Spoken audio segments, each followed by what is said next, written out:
Hey guys, how are we doing this Thanksgiving week? Let's be honest. Be honest with your evil fairy godmother, Haunted Hippie. I'm just kidding, I'm not really an evil fairy godmother. I'm Satan's favorite daughter. Good to meet you. If you're new here, if you're a returning cult member, welcome back. Seriously though, I hope that everyone is prepared for the week ahead, but let me know if you need me to cast a hex on an annoying family member or anything. My DMs are not really open, but my comments are. If you're picking up what I'm putting down and you're enjoying the vibes here, then consider joining our little cult. Click subscribe. Also click the like button and the notification bell, that way you never miss the next video. Today is yet another top 10 list. I was racking my brain to think of what Thanksgiving content I could make, and then I realized that I recently wrote a short film script that features a dinner table scene. And then I was rereading it and I was like, wow, like I definitely got a lot of inspirations from iconic horror films. And then I was like, wow, there's actually a lot of iconic dinner table horror throughout history. And what better time to talk about the dinner table than Thanksgiving week? So I'm gonna start with a couple of honorable mentions, and then we will get into my top 10. But starting at my number 13, I have The Loved Ones. This is not a movie that I enjoyed because I feel like for the most part it boils down just to like torture porn. It's an Australian horror movie, and I feel like for a lot of people it would be considered an underrated gem, even though a lot of it is just kind of torturing this poor fellow. There are quite a few kind of psychological games that are played at the dinner table, so I thought that it was worth giving a little shout. At number 12, we have A Nightmare on Elm Street 5, The Dream Child. There's a really intense dinner table scene in this movie in one of the characters' dreams, and the reason why this one does not make top 10 is because I also just do not enjoy this movie. I mean, there are things about it to love. I think it has some of the best practical effects in the franchise, but the dinner table scene in this movie is just so mean-spirited. It's pretty explicitly dealing with this character that I believe has an eating disorder, and so in part of the scene they're like forcing her to eat and stuff. But this dinner table scene did come before the majority of other dinner table scenes on this list. I have to give it props for how disgusting it is and also how well acted it is. My heart really does break for this poor character. Next up at number 11, I was really bummed that this did not make it into my top 10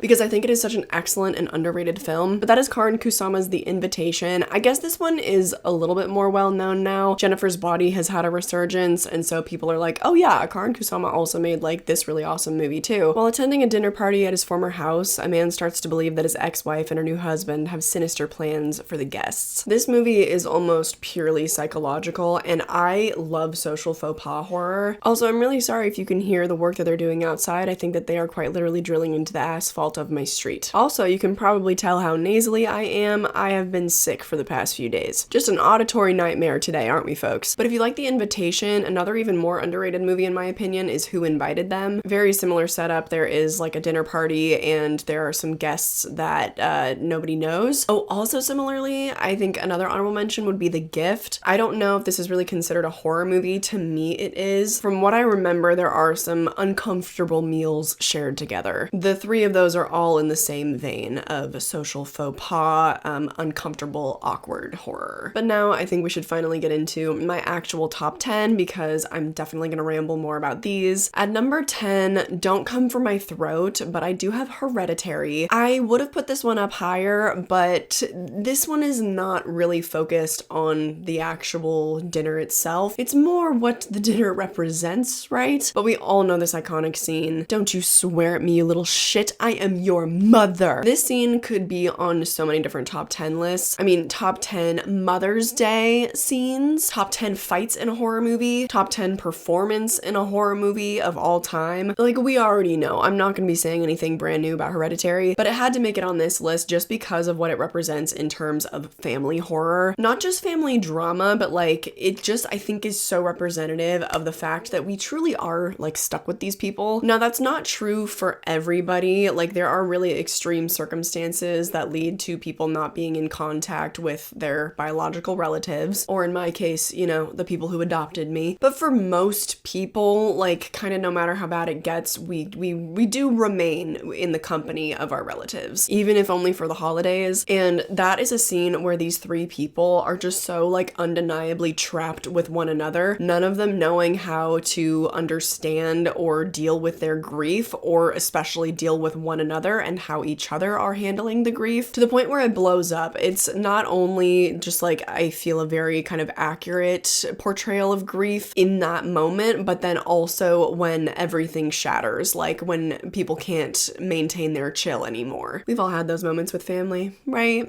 Such an excellent dinner scene, but I think that I would put it higher atop other lists that I kind of rattled off rather than dinner table horror, and I think that you'll see why. And also, like, these all made the list for very different reasons, so the order is not that important today. At number 9, we have The Menu, and again, this one easily could have been higher up on the list. It's just, you'll kind of see the way that I prioritized in a minute, but The Menu, one of my absolute favorite horror movies of 2022, and that is no easy feat because in 2022, I watched like 80 new releases that year, and it was still, I think, in like my top 3 or top 5. The Menu elevates social faux pas to just downright discomfort and being literally trapped. Also, the food itself is just so unbelievably gorgeous. The chef they hired, I can't remember her name, but she crafted the most beautiful looking food. So not only do we have all the elements of all these people that are like slowly being revealed to be horrible in their different ways, but the production design is just downright gorgeous. And then the movie is being led by Anya Taylor-Joy and Ralph Fiennes. Nicholas Hoult is also great, but like, you know, it's really about the dichotomy, if you will, of Anya and Ralph. And this one had to make the list because it's basically the entire movie that's taking place at these dinner tables. One of the most unique horror movies I've ever seen, for sure, and especially in the way that it was shot, it feels very much like a stage play. The fact that thematically it's about the pursuit of perfection and how that drives you mad, but presented in such a beautiful and also relatable way. I mean, I can't relate to going to such an expensive restaurant, but I can relate to going to a restaurant. That one I think is just really self-explanatory because even though like subtextually it's not just about the food, a lot of the movie is really about the food, you know? Also playing on the horrors of fine dining and the fact that like you never actually get full. I love Anya's line about, "We've been here all night and I'm still fucking hungry." Yes. Yes! Don't get me wrong, like, I love an amuse-bouche. I love an appetizer to my appetizer, particularly one that's free. Oftentimes, they are literally the most delicious thing that you try the entire night, but they are kind of bullshit, are they not? I know the horrors of being hungry, believe you me. It's actually kind of annoying, I think, because, like, I am such a large person. I'm taller than a lot of my friends. I'm just, like, bigger than a lot of my friends, so I feel like I am always the one to be like, "Hey, yo, so, like, who's hungry? hey, what's the move? Where do you guys want to get something to eat?" So I just felt the pain of The Menu. I did. Okay, all right. Enough about that. Let's move on to my number 8, which is Beetlejuice. And I didn't really know if I should include Beetlejuice on this list. I just felt like there was no way that I couldn't, because is Beetlejuice a horror movie?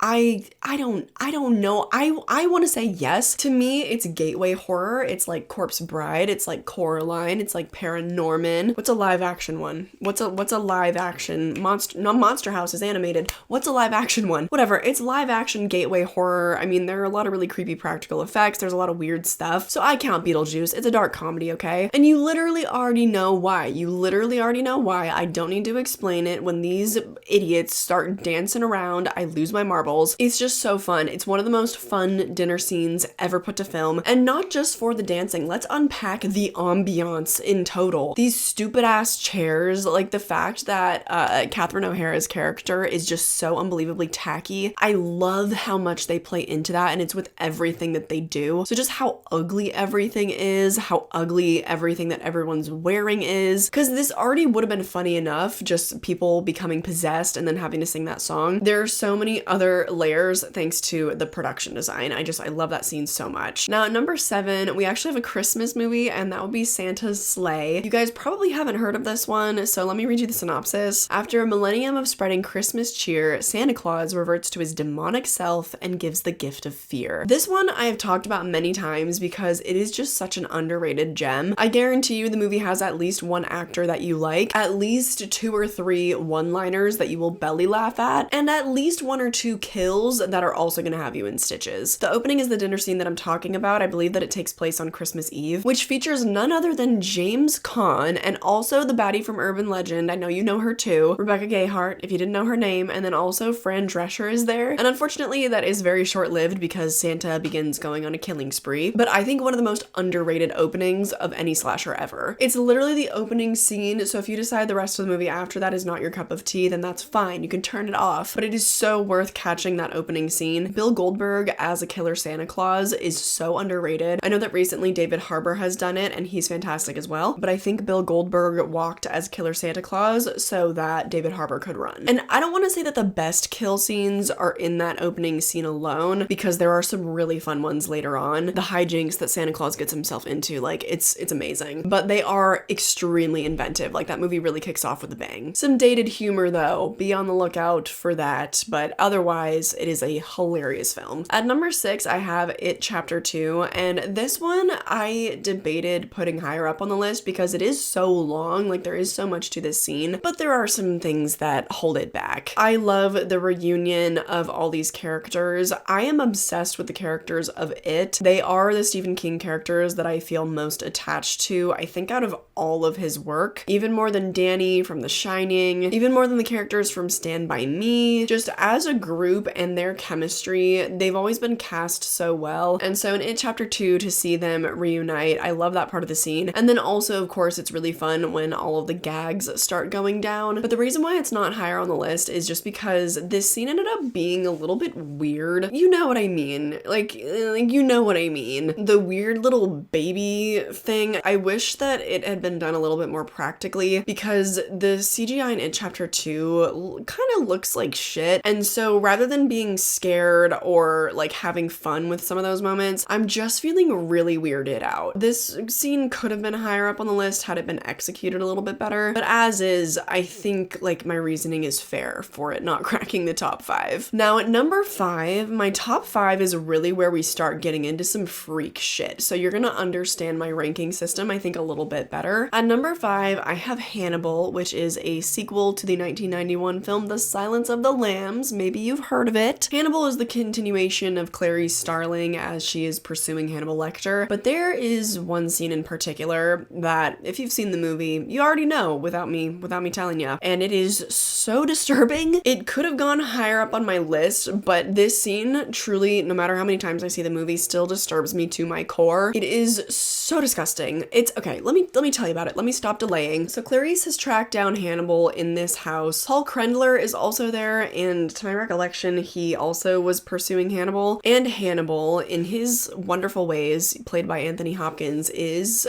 cooking dinner for them. But what should be on the menu then none other than Paul's brains, which at one point he does indeed feed to Paul. I almost throw up at even just thinking about it right now. Like, I'm feeling a little bit unsettled. That will never not be disgusting. Like, I don't think I'll ever be desensitized to that scene. Haven't watched the movie in years. I hadn't seen it in years before that, but I remembered that scene in pretty vivid detail. Not like the dialogue and whatever mind games Hannibal is playing in that moment, with Julianne Moore inexplicably recast because I guess they didn't want to pay Jodie Foster what she was worth or something. Besides the point, but I remember in vivid detail him taking out a little slice of his brain, and I actually do remember him saying something along the lines of, the brain itself actually doesn't feel pain. Isn't that interesting? And I'm watching like, oh, yeah, that is a little bit interesting, actually. And the way Ray Liotta is acting that scene out too, his character is like drugged. And I believe that after he eats the piece of his own brain, he says something along the lines of it being tasty. Like, maybe I should have warned you all that because we are talking about dinner table horror, that things would be getting a little bit nasty today. At number 4, this list, of course, wouldn't... Oh my god, I have hiccups. At number 4, this list could not be complete without Texas Chainsaw Massacre. And there are plenty of movies in this franchise that you could pull dinner table scenes from, because I think in all but one of every movie of this franchise, there is a dinner table scene. I believe the new one on Netflix is the only one not to feature such a scene. But I didn't want my list to be full of Texas Chainsaw Massacre. I don't like that franchise, to be honest with you. I do like the original film, so I mean, yeah, for the millionth time, let's have somebody talk about this scene. I think what really gets to me about this scene is just knowing the backstory of how they shot it. It adds such a layer of realness that definitely comes through in the film. I'm sure you've heard about this before, and I myself have even done a deep dive on this movie when I did a comparison to the 2003 remake several years ago, so watch that if you want more information. But to give you the rundown, it was over 100 degrees in this house. They did not have air conditioning, and it was the middle of a Texas summer. So it's also a humid heat, and so it's like really impossible to cool down. Also, Gunnar Hansen had to wear the same outfit every single day, as usually happens on low budget shoots, and he got real stinky. He got real stinky. He smelled bad. But not just him, also all of the food on the table was literally rotting. They did a shoot, I think, for over 24 hours. Like, they had a 26-hour workday or something stupid like that. Just nuts. Just absolutely insane. So everybody was going through hell both on and off the screen, and that's why I think the insanity really reads with the Sawyer family, and also with Sally. Who am I kidding? That poor girl. I remember the first time that I watched it, I thought the craziest thing about the scene was the close-ups on her eye, and only now do I kind of like understand those shots and get the sense that it's like looking into a living being before its slaughter. It reminds me of like an innocent lamb or a cow or something like that. I'm not calling her a cow. I'm not calling her a cow. But you know what I mean? You know what I mean? Like cute, innocent, whatever, a fearful creature before its slaughter, basically. Everything about that scene is so iconic, and probably that scene alone is why the movie found its place so solidly in horror history. Most people know that, but I feel like these top 10 lists kind of bring in more of like a general audience, not just people that are obsessed with horror. So maybe some of you didn't know that. Now, number 3, I have Fresh, and maybe it's surprising that I'm putting my top 3 above Texas Chainsaw Massacre. That might seem blasphemous to some, but yeah, Fresh definitely, I think, disturbed me more than Texas Chainsaw Massacre. The scene in particular that I'm talking about is going to contain a rather large spoiler for Fresh. The movie came out a couple years ago now, so like I feel comfortable talking about it, but I do highly recommend that film. Like, I love that movie. If you haven't seen it, I recommend going and watching it and then coming back to this video, because that movie is so shocking. It is funny. I went in fairly blind, and that was a great choice for me personally. So anyway, with that out of the way, the scene in particular that I'm talking about is where Noah sits down with Steve to eat some human meat. This scene is just so layered, because at this moment in time, like, you do kind of know that Noah is trying to manipulate Steve and gain his trust, but you don't know to what extent she has also kind of lost her mind. At this point, she's lost an entire ass cheek, and she has been duped into falling for this man and coming out to this place, only for it to be literally probably worse than her worst nightmare. The food he serves also is quite beautiful, kind of similarly to the menu. The production design here really adds to the vibe, and it looks delicious. And Noah,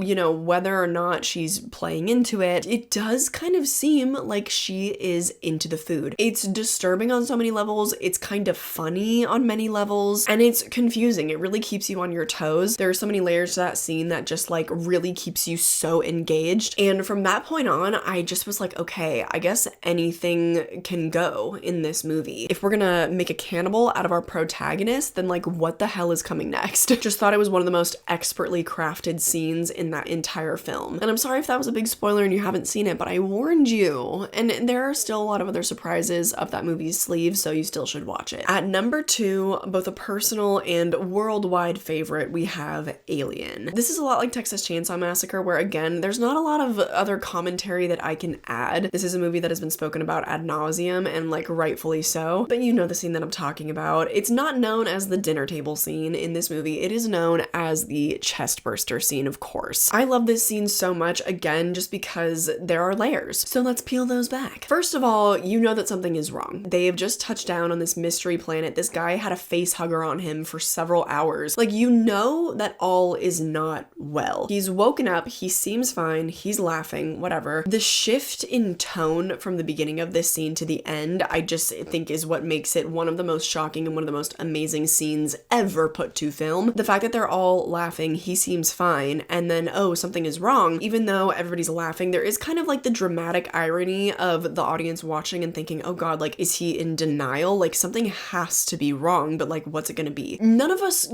like expected what it actually was gonna be. I watched Alien at a fairly young age. Like, I think that I was a teenager, so I don't believe that I had ever had that scene spoiled for me. Luckily, thank God. I don't know about kids today. I don't know about the youngins happens these days. But with social media the way it is now, it is like so much more intense and expansive than it was when I was younger. So I feel like everything iconic about every movie is just gonna be spoiled for everyone. And then I am like, oh, is that gonna diminish the value of cinema? Like historical cinema, you know, like classic cinema. But anyway, I'm just being dramatic. I did not know that a thingy was gonna burst out of his chest. That was one of the most horrifying scenes I'd ever seen in my entire life at that point. And the complete 180 from feeling happy, lucky, oh my goodness, thank God he's okay, he's laughing with us, I guess we can breathe a sigh of relief, to instantly no, to instantly absolutely not, one of the best 180s of all time. Now my number one, my delicious number one that you might be surprised about, because at this point, what? I've already talked about Alien, I've already talked about Texas Chainsaw Massacre, I've already talked about Hannibal, It Chapter 2. What else could there be? What's her number one gonna be? What's she gonna say? My dear ladies and gents, and theys and thems, my number one favorite dinner scene in a horror movie of all time is from Drag Me to Hell. And this is one that I highly recommend. If you're a Sam Raimi girly, like if you love Evil Dead, you're going to love Drag Me to Hell. This one took me a couple tries. My first couple watches, I didn't get it. As my tastes have evolved, as my brain has cooked a little bit more, I love this movie so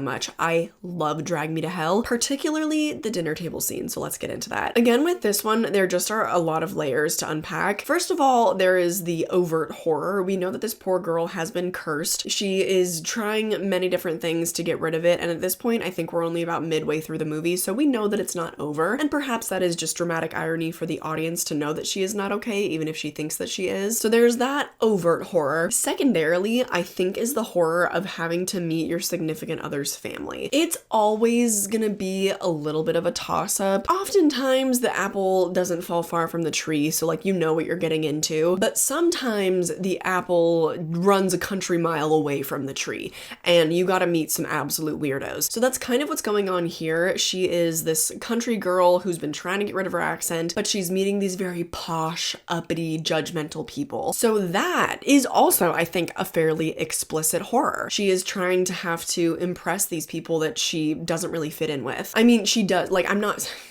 Okay, whoa. I'm not saying like she doesn't deserve to be there or like country people don't fit in with what, you know what I mean. They're the assholes, like not her. But because she loves this person, oh, played by Justin Long, my darling, she is having to do a little dance for these people. I hate that. I hate having to mask any part of myself to try to like impress somebody else. It's really kind of not like a worst fear, just something that I absolutely detest. So that's also going on. And then the inevitability that more horrors will ensue whilst at this dinner table. A lot of really disgusting stuff that only Sam Raimi could dream up, frankly. The fact that she eventually finally coughs up the fly while she's at the table, and then that kind of spirals into all the other madness. The eyeball in the cake, I think, is particularly disgusting. The comedically large fork that she uses to stab said cake. Why is the fork all of a sudden huge? I don't know, but I love that. I'm probably going to use that as an homage in one of my next films, and only you guys will know